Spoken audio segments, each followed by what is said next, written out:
I am fighting with my own personality here. Everything on this thing is orange. I've got, the official term would be condoms over each of the spark plugs, over the dipstick hole. This is actually a tool that primes the oil pump, sends oil all through the engine, and it's covered in rubber. We are properly orange. There is no question about that. We're orange. The last thing I need to do is just take a bit of acetone on the rag and get rid of the drips. Here's the problem. I'm enough of a perfectionist that all I can see is the flaws. And I'm out of paint. See that there? That's a flaw. See that there? That's a flaw.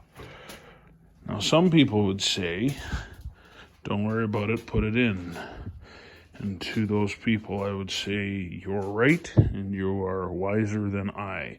I've got paint on this, but that's okay, because it's an oil filter for break-in. Break-in takes 20 minutes, where you start an engine, you run it up to 2,000 RPM, and you hold it there for 20 minutes. Then you shut it down, you change the oil, and you will cut that open, find out if there's any metal shavings in there. It's the last part of the sort of manufacturing of this engine. This here is missing paint right there. That doesn't matter because there's a whole pulley that goes over top of it. But that bothers me.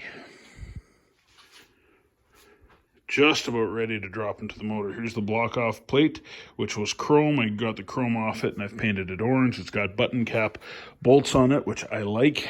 That is the oil sending unit. Dipstick goes in there. Yep, that's it.